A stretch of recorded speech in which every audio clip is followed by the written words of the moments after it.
Is Netflix any good, or is it just overrated and repetitive? Ladies and gentlemen, welcome back to another episode of the MylesHighClubPodcast. I am your host, Myles. This is episode 32. We're back in the car once again. I'm going to keep this short because yesterday I had an adult tantrum. If you don't know what an adult tantrum is, it's basically when you have a tantrum and you just don't throw yourself on the floor. I think I did everything but that. So last week I spoke about how the charlatan, that's what I'm calling him now, the charlatan that came to insulate, not install, the people that installed the summer house. Brilliant job. So brilliant, in fact, that last weekend just gone, they came and fit us a new fencing. The guy that we got to do the insulation, he fucked everything all the way up to the point where, because this is at the start of the video, it'll be easy to find. If you're watching the video, I'm going to put a picture up right here and you will see what has happened. For those that are listening to the podcast and can't actually see this, the roof has basically started to collapse. Now, I showed some people and they were like, oh, there must be a leak somewhere and blah. No, there's no leak. There's no water. There's nothing in between the ceiling and the roof that has caused my ceiling to fall. Basically, what's happened is, imagine a shed. There are beams that go across the roof. When the guy was fitting our plasterboard, instead of cutting it to size so they all fitted directly on beams, he just put one up whole, attached it to a beam where he could, but the end wasn't attached to anything. Neither was the end of the other plasterboard that meets it. So what's happened is, as we've gone round and painted and done the job, the weight of the paint has been absorbed into the plasterboard, making it too heavy, and it's just sunk, which has left this wonderful fucking gap that you can see. Now, my impatient arse, one, I don't have the patience or the temper to be fixing things like that. And the thing that frustrated me the most is I don't have the knowledge. Like, looking at it, I was like, I don't even know what I can do. I don't think there's a quick fix. The person I trust the most has told me that I need to basically take that plasterboard down and put something else back up there, which is just fucking long. Someone else is coming to sort it now by, I don't know, putting beams on there. I don't know how it's going to look. I don't even know if it's going to work or not. But someone else is coming to try something. But I've got to wait till Saturday for that, and I'm not ungrateful. I'm very grateful that someone's stepping in to help, because I don't know what I'd be doing. But when I was like, Saturday, I'm gonna wait till Saturday to get this. Like, yo, this summer house got built nearly 4 weeks ago now, and I feel like it's not much has changed since when it was first built. Apart from insulation's gone in, it's been fucked up. All the walls have been painted. We brought floors on. I think we bought the laminate on Monday, I think, from B&M. We're just leaving that in the room for that to go down. I wanted to put that down this Friday or Saturday, but if someone's coming in to fuck with the roof, then I really can't be asked putting brand new flooring down for that flooring to get messed up because the thing's dropping or paint or anything. So, it looks like a few more weeks in the car. Again, hold on. The weather is quite nice. It's quite nice outside. The sun's out at least anyway, so my windows are down. So if you hear the mechanics in my window going, it's probably because someone's coming past and I don't want to hear them, and I don't want them to hear me.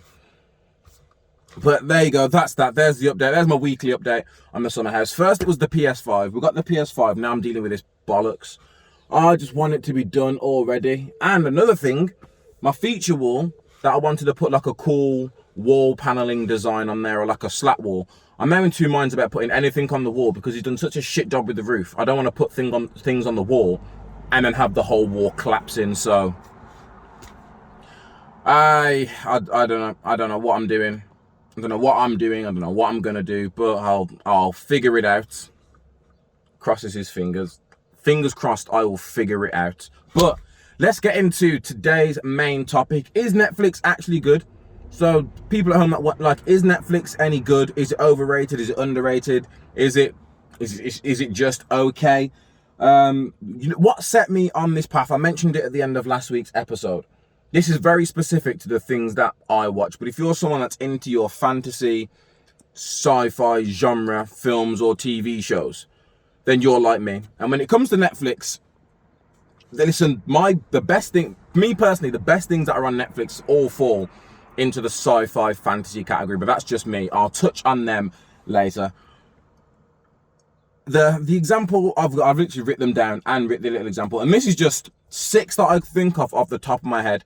I know there's more, but I couldn't be asked going through Netflix trying to remember all the programs that I've watched. Some of them have just been permanently deleted out of my head, so I'm never going to think about it again. But this is my issue. When Netflix does their fantasy TV show, they're all the same. And what I mean by they're all the same is there's usually a main person or the side person. It's normally a group of people that there's some sort of adventure or some sort of event happening. Something happens, and then one person who thought they were a nobody or thought they were just a normal person turns out to have special magical powers, and they come in and save the day. Now listen, that storyline, completely fine. I don't mind a good twist, like, oh shit, it was her. Oh shit, they got powers. Oh shit, it wasn't that person, it was that person. Yeah, I'm all for it. But not every fucking thing you release has to have that same trope. This is what I mean. Agree or disagree with me. So this is just the order I've written them down that I could think of. Shadow and Bone. Haven't finished it yet. I've heard some things about the ending, but again, Shadow and Bone, I've started it, but there's nothing making me want to finish it. But I don't like leaving things half watched, which I've got a few of them on Netflix that I just can't be asked to go back to because I just lost all interest. But Shadow and Bone, spoilers ahead for whatever I mentioned. Shadow and Bone starts, it's a whole magical land. There's a big dark wall, like a big shadow of a wall. There's a bunch of people that are going to go venture into it. Some guy gets called into it. So his best friend, who's the girl's like, she goes and burns something. She goes and burns a map. She's a map writer. She goes to burn a map. And then when they're like, what are we going to do? We got no maps now. She's like, I'll go. And I'm a map person. And the guy's like, actually, your whole team's going to go. So her plan worked, but also screwed the rest of her friends. Skip ahead. They go into this shadow place. Shit kicks off. Her best friend gets attacked. She goes to protect her best friend. She starts getting attacked.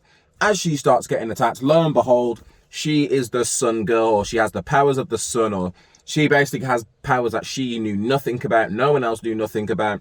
Only difference with this and the rest of the others is this happened in the very first episode.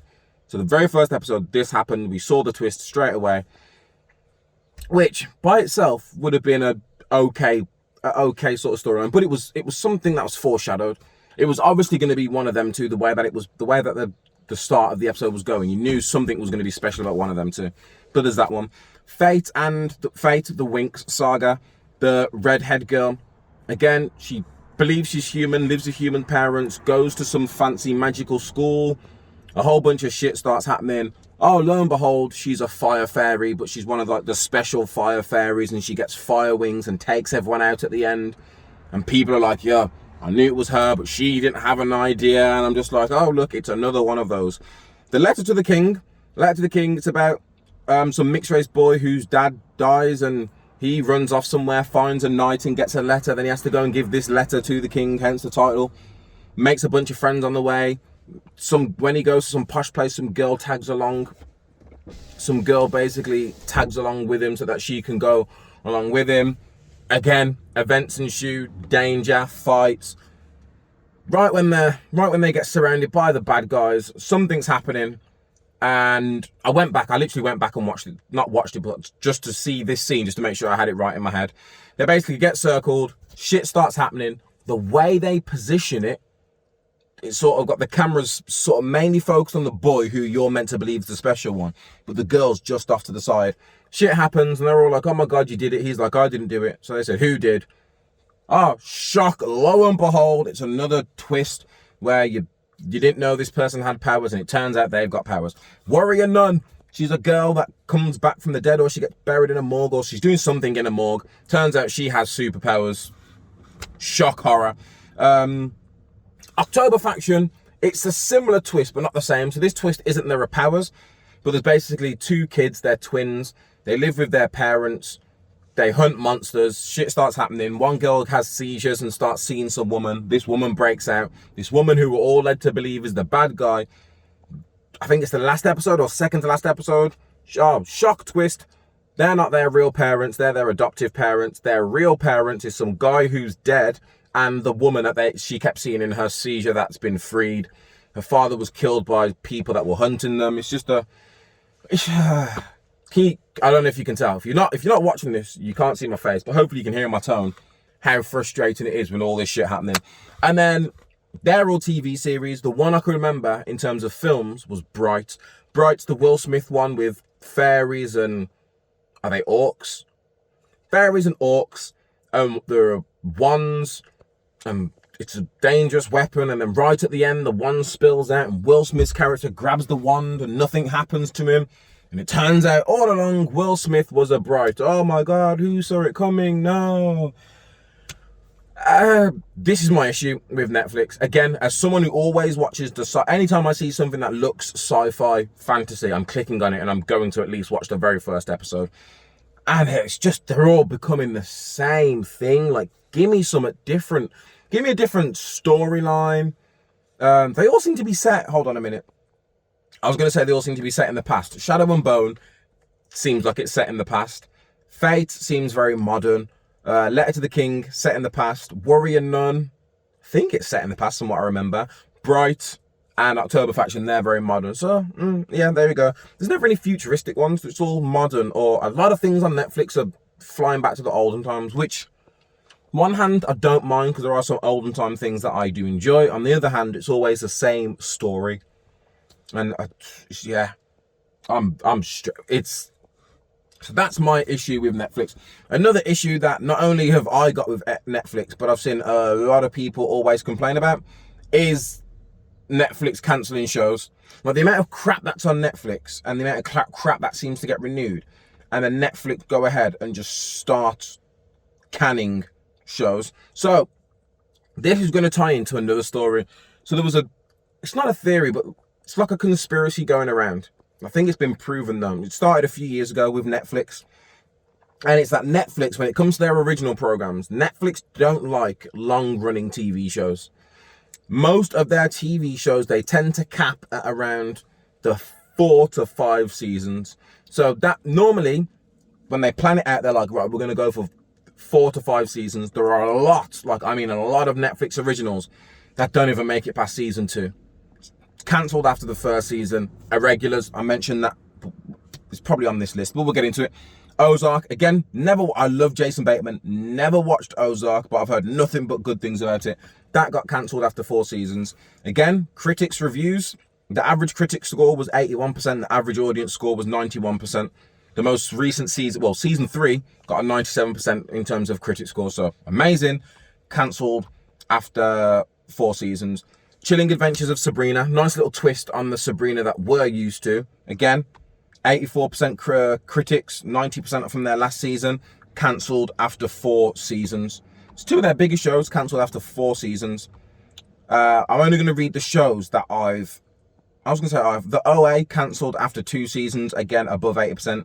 Lucifer, I'm not going to count because they didn't have one. The Society, that got cancelled after 1 season. Again, that was really good one. That was about where I think all the adults vanished from a wealthy town. It was just up to the kids to forge their own society and survive. Again, we've seen those stories before. It was decent. That got cancelled after 1. Sense8, I actually started watching this. It was about how 8 people are all telepathically connected with each other. That lasted 2 seasons and got canned. Marvel's it says Marvel's Luke Cage. Luke Cage was cancelled after 2 seasons. Daredevil was cancelled after 3 seasons, I think. Jessica Jones was 3 seasons. Punisher was 2 seasons. Iron Fist was the shittest. Iron Fist deserved to be cancelled, but that was like a season or something like that. They were cancelled, however, I'm sure that had something to do with Disney Plus dropping, because they were all seemed like really good shows going quite a long time. Well, they were going a few seasons, picking up steam, and then Disney started making plans with Disney Plus. They started talking about it before it even launched, years before it launched, and then they just started cancelling all of these Netflix originals of the Marvel characters. They weren't canon. They mentioned Avengers, I think, in a few of them, but apart from that, they were their own little shows set in their own universe. I personally think Disney or Marvel should have let them carry on and just said, you know what, you guys are all connected in your own universe. We're building a multiverse, so we'll let you keep these characters, keep the shows going, let Marvel get involved a bit more, and then carry on. They should have put it in their own universe. But I was talking to someone that I used to work with, has left. Elliot, I hope you're watching this. Elliot mentioned that he didn't like the Marvel TV shows on Netflix due to production value and like the quality of production. Like when you think about Marvel, Do you think about the movies, the MCU? It's all big, money everywhere, extravagant. And that's the same for when you think about WandaVision and Falcon and the Winter Soldier. They don't look like a normal TV show. You can tell that they had millions of dollars per episode in their budget. So I can understand why Marvel probably were like, yeah, it's not exactly the quality we want, so they got rid of it. But that's me backing them on there. Right, Atypical, cancelled after 4 seasons. Never watched it, but I heard nothing but good things about it. Again, 87% critic score, 95% audience score. What was it about? It's about a teen with autism. A teen who's on the autism spectrum decides to get a girlfriend. It reads more, but it's all that. The Dark Crystals, Age of the Resistance. That was the show. Again, it was a movie. I think it was a movie years and years ago with like puppets. They brought it out as a TV show. I fell in love with that TV show, that series. Cancelled after the 1st season. Again, the reasons why these things were cancelled are on this list. Santa Clarita Diet. Drew Barrymore. That I was going to say Reese Witherspoon. Wrong white woman. It's Drew Barrymore. That was cancelled after 3 seasons. I enjoyed that. It was basically a woman. What actually happened to her? Did she get bit? I don't know. Something basically happened to her where she died and then came back to life, and she's now a zombie. So she's a zombie, but she looks normal. And to survive, she has to eat human meat. No other meat does it for her. She has to eat human meat. I started watching, I think got to season 2 where her body started to deteriorate and things like that. But that got cancelled after 3 seasons. Again, that was another big one when you look at the actual reviews on there. Show called Easy, cancelled after 3 seasons. Dead to Me was so good. Dead to Me was a show where it was one of those twists that was so good. You were like, you saw it coming and you didn't see it coming. Like, I reckon at some point watching Dead to Me before the reveal came, I reckon at least 90% of the people watching it would have said something along the lines of, imagine if it's her. I bet it's her. Wouldn't it be funny if it was her? Do you think it's her? And it was her. If you haven't seen Dead to Me, I forget her name, but she's funny in things. If you haven't seen Dead to Me, a woman's husband gets run over, hit and run, left in the middle of the road. She then becomes friends with some other woman randomly. They then start trying to work on solving his murder together. It then turns out that the woman she's just become friends with was the woman that ran down her husband and left him to die. Oh, it was such a good story. That's what you call a good twist and a different kind of twist. But that got cancelled after, 2 seasons? Yeah, no, 3 seasons. That got cancelled after 3 seasons. What else is there? Teenage Bounty Hunters, cancelled after 1 season. Glow, which was about ladies wrestling, cancelled after 3 seasons. Again, that was probably one of their most highest rated ones in, I think it was 2018, 2019. I've already mentioned the Marvel series about how all those got cancelled. Dear White People, cancelled after 4 seasons. Dark, cancelled after 3 seasons. Unbreakable Kimmy Schmidt, Unbreakable Kimmy Schmidt, it wasn't something that I would sit there and watch religiously, but you know when you're working from home and you just want to put something on in the background that you can look up at, get a chuckle and then continue working? That was Kimmy Schmidt. That's cancelled after 4 seasons. It's also the Superstore. Superstore on Netflix is something that I'm currently not actively watching, but when I'm at work and I just need to put something on in the background, I'll just put Superstore on. It stars, I don't know what her name is, so I'm just going to call her Betty Suarez from Ugly Betty. She's in it. Where else? Sorry. American Vandal. American Vandal was so good. So good. I'm sure I spoke about American Vandal in one of these previous ones, but it's basically a mockumentary. Is it a mockumentary? Is that what they call it? It's a mockumentary? Yeah. Season 1, a high school is rocked by an act of vandalism, but the top suspect pleads innocent and finds an ally in a filmmaker. So, yeah, it's a satire true crime mystery. It's a fake... It's shot in the style of a documentary. 2 school kids, imagine 2 school kids, they start a documentary to find out who started drawing these dicks on the car. The show treats it like a real documentary, like they show you them sitting down talking to each other, they show you interviewing, the way people react with the cameras and the guys. It's all like a documentary, apart from it's fake, which is why it's called a mockumentary. And then they had season 2 where someone's high school, how did it start? It started by pouring laxatives in the lemonade or in a certain drink, and then everyone started getting their shits and shitting themselves, and they tried to find out who. American Vandal was good, and that's been cancelled, which I'm upset about, because I didn't realise American Vandal had been cancelled, and I was actually waiting for another season to come out. So there goes my hopes and dreams. Right, there are a few more, but I've never heard of them, so I'm not going to waste my time talking about them. But yeah, it falls back into the whole Netflix doesn't like having long-running shows. They cancel a lot of shows when it gets to around the fourth, fifth season. Some shows get cancelled because apparently they get too expensive. So some shows cost more to make and the return on investment isn't worthwhile, which again is completely understandable. But like I said at the start of this, when you've got all these, especially a certain genre, when you've got a certain genre of TV shows and movies coming out and it's all got the same plot or all got the same or similar twist in it, I don't understand how you can expect people to be interested for long. And I don't have the evidence to prove this. I would say the biggest genre right now is sci-fi and fantasy. I know you shouldn't put them together. Like, sci-fi is one thing and fantasy is another thing. But I would argue they're up there for the two biggest genres right now. If I had to pick top 3 genres, again, I don't watch the rest to know, but I would put sci-fi or fantasy is definitely in there, and it's definitely one of the top 2 places. I don't know if both of them would go in, but again, if you look at cinema, the biggest movies at the minute are sci-fi or fantasy. Anything with the MCU, DC putting out all their superhero movies, Disney, most of Disney things that come out of, again, I'm very centric to all the things I watch. Kong versus Godzilla, Mortal Kombat, they all fall under the sci-fi fantasy border. So if you're not getting them right, I don't know what else they can be getting right as well. So there's a few things, you know what? I think I'll move these around. There are some things I personally think Netflix get. Not only do they get right, I think Netflix is the best for it. And that's documentaries. Netflix, I don't know what it is about Netflix and documentaries, but when Netflix does a documentary, I can't say all the time, but majority of the time, it seems like they fucking kill it. They smash it out of the park. The way it's shot, all these documentaries aren't even shot the same. All these documentaries are normally shot different. The way they interact with people is different. The stories are always different. It's never like, oh, this is a similar documentary to the last one. They're always different. American Murder, The Family Next Door, the very first podcast episode, that is what I spent 50 minutes talking about.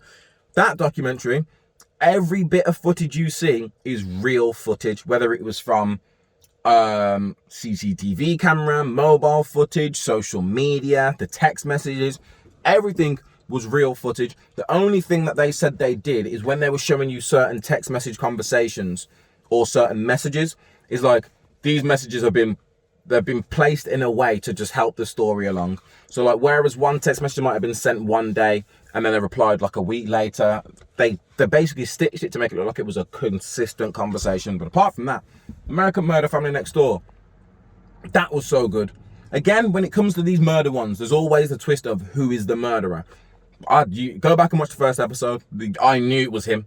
I told you it was him within the first 10 minutes of the documentary. And they're there trying to elude you all the way through. No. As soon as he left his neighbor's house and the neighbor said to the policeman, come here real quick. I don't trust him. He's a sneaky one. As soon as that happened, I was like, oh, it's him. It's for your neighbor to be snitching on you and your neighbor to be like, look at the CCTV. No, it's you. Don't F with cats. This list that I've ripped, I should do like a YouTube channel, not like this, but like a different YouTube channel where I like top 10 documentaries. Don't F with cats. That was another one. The power of Facebook. As much as depending on what generation you fall into, I grew up on Facebook. However, I'm more of an Instagram. I don't really use Twitter, but I still go on Twitter more than I go on Facebook. I'm an Instagram, Twitter kind of person. But the power of Facebook, them nosy damn people, and the way they all just tried to get this murderer. And granted, they did catch him. Some people did get falsely accused and probably got their lives ruined for a little bit, but they did catch him. And then just when you thought Don't F with Cats Netflix couldn't take their documentaries to any higher than Don't F with Cats, sticking in the feline category, Tiger King comes out. And the best thing, I keep saying this to people, whenever I talk about Tiger King, I always say the best thing about Tiger King is they never set out to make a documentary about this murderous feud between Carole Baskin and Joe Exotic. They literally just set out to make a documentary about this guy who owns exotic cats in his zoo. And being there, they saw someone's arm get bit off. They saw meth heads. They saw a threesome marriage, or Joe marry one guy, then asked that guy if he's okay to marry another guy. And one of his husbands was like, I'm not even gay, but he gave me meth. Crack. Moving on. Crack, another one that literally broke down how crack affected the black community in America, and it broke down all the different aspects of crack as well. Like, if you haven't watched Crack, go and watch Crack. These are all on Netflix if you haven't already guessed, because it's a whole show dedicated to Netflix. Again, I should get a check from them. Well, maybe not this particular episode anyway.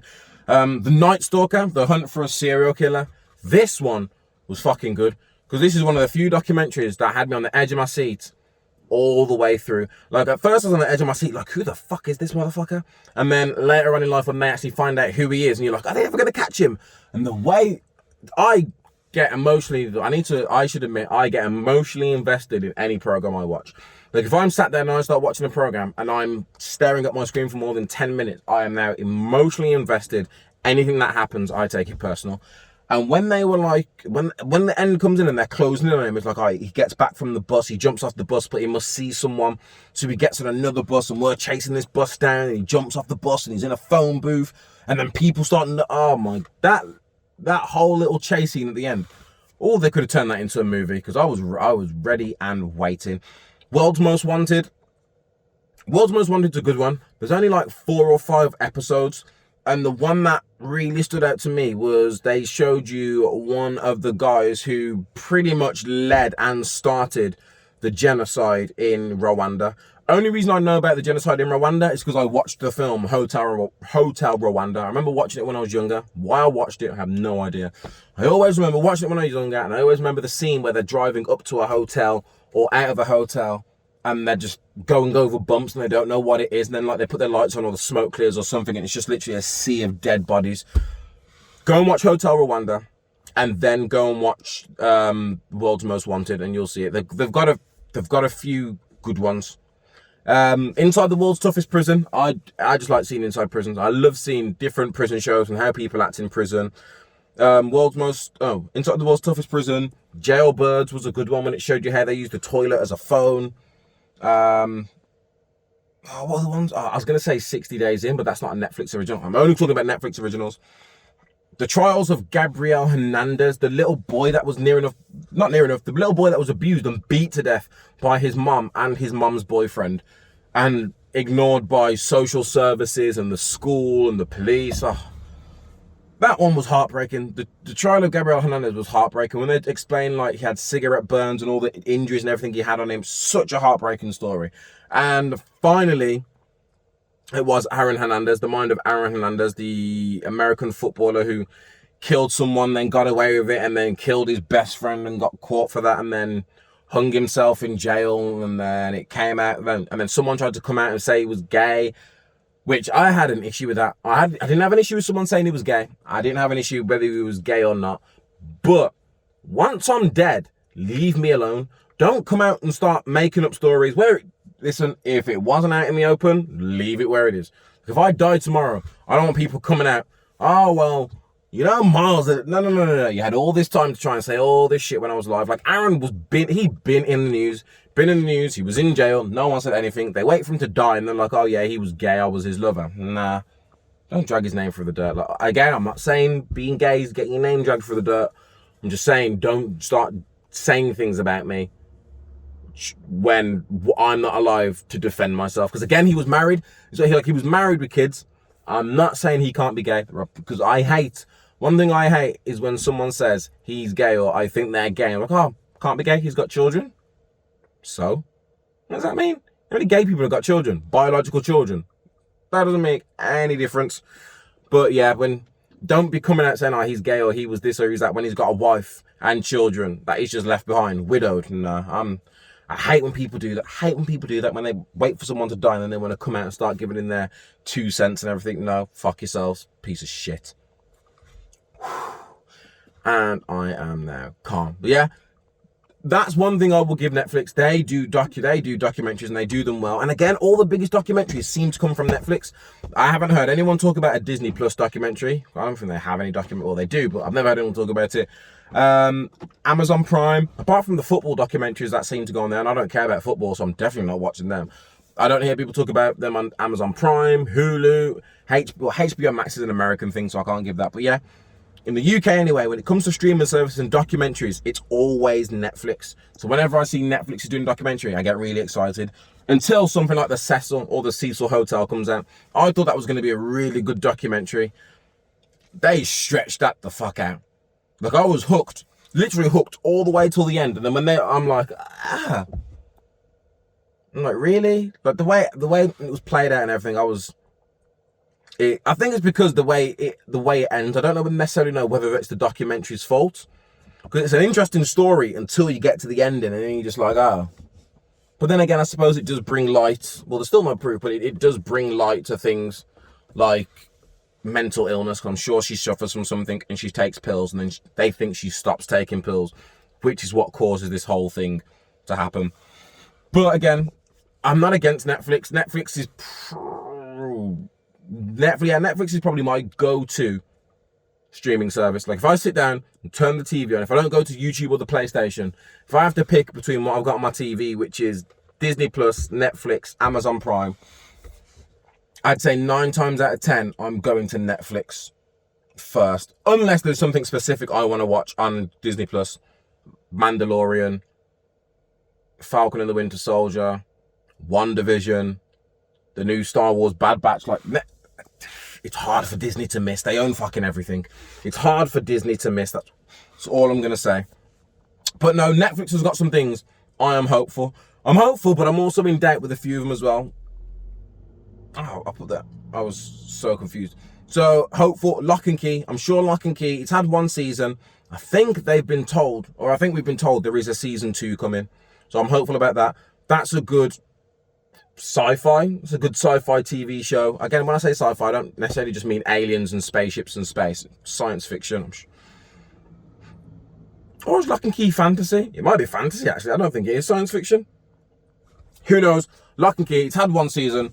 Really good. It's a program about keys, and the key, you can put the key, certain keys do stuff, like one key makes fire.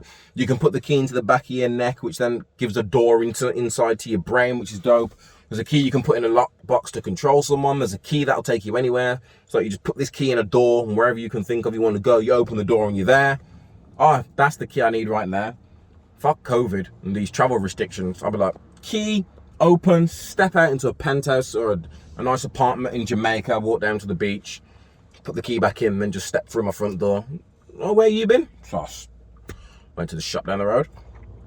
The Witcher, that's only had 1 season, which came out, no, it wasn't, was it last year? Last year or the year before, The Witcher.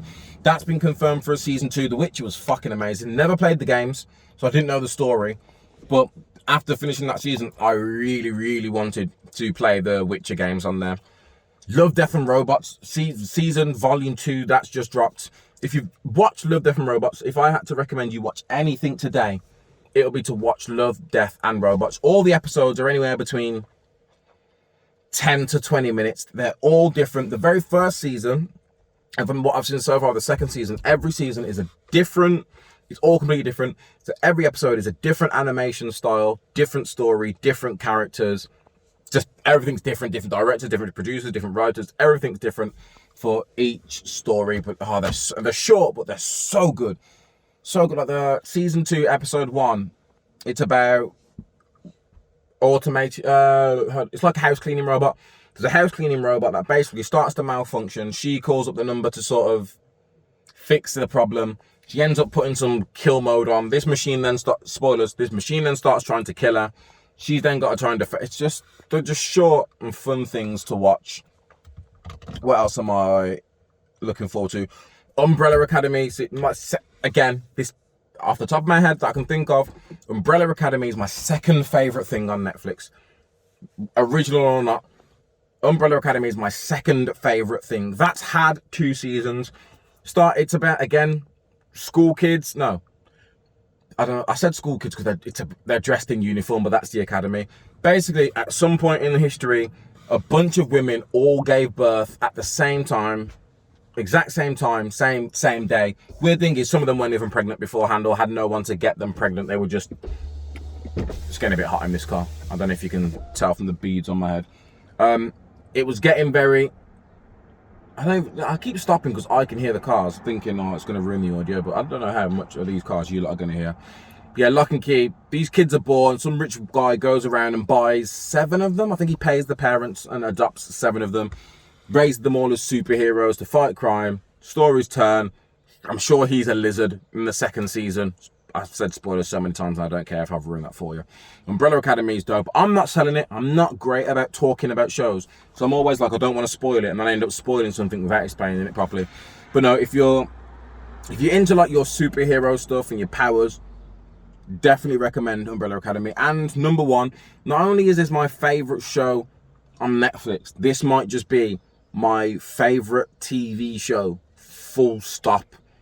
I'm stopping now because I'm like, I prefer it to The Mandalorian, to WandaVision, to Falcon and the Winter Soldier. I prefer it to The Boys. I prefer it to Good Omens. I prefer it to American Gods, which are all Disney Plus or Netflix, or Amazon Prime things. Stranger Things, it's had 3 seasons. Season 4, they've just started teasing season 4 recently, actually. There was a trailer where they kept saying 11, or at L as we know about.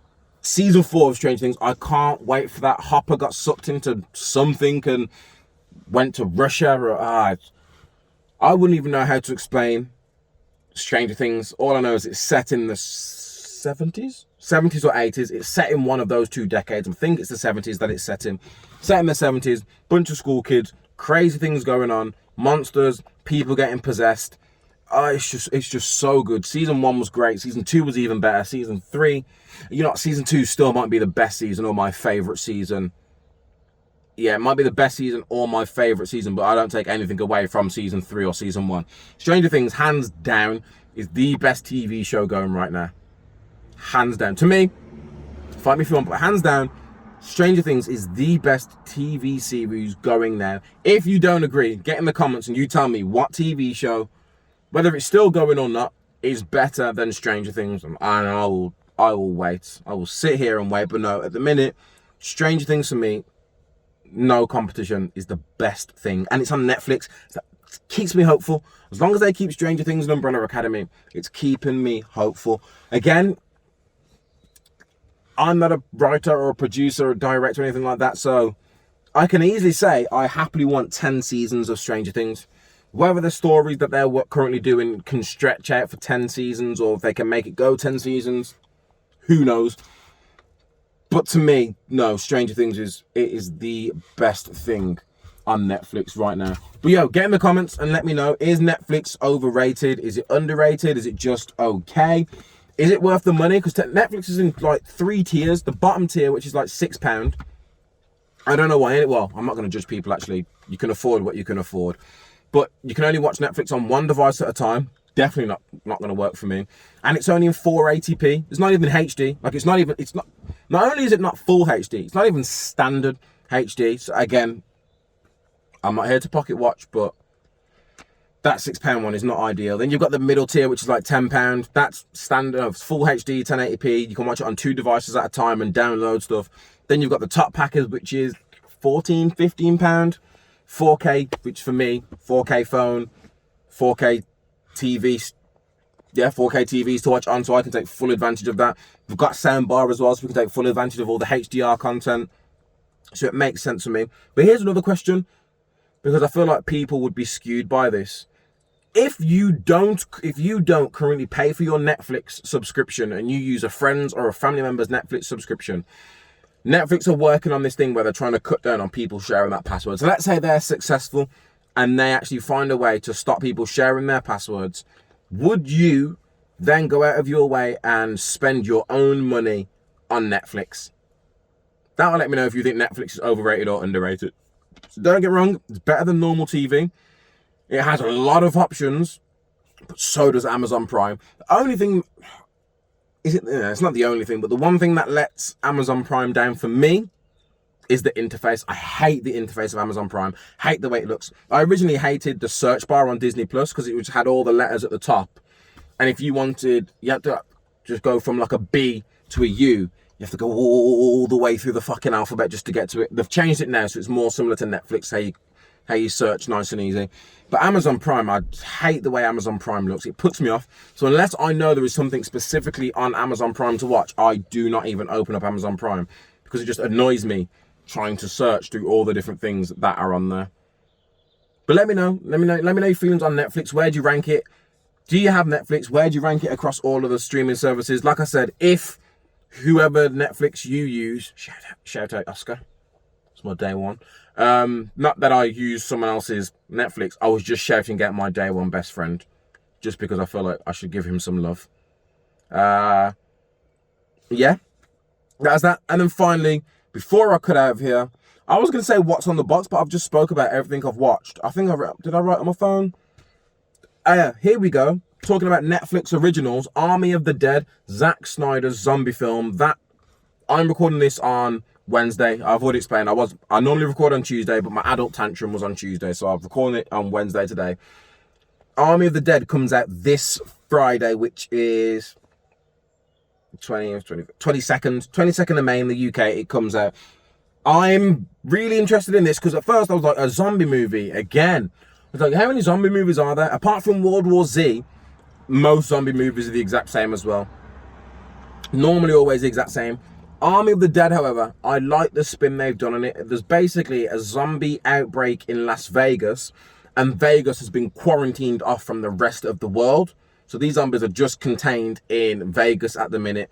An army of a team of mercenaries are trying to pull off a heist by going into Las Vegas, where all the zombies are, and robbing a casino for all the money, which,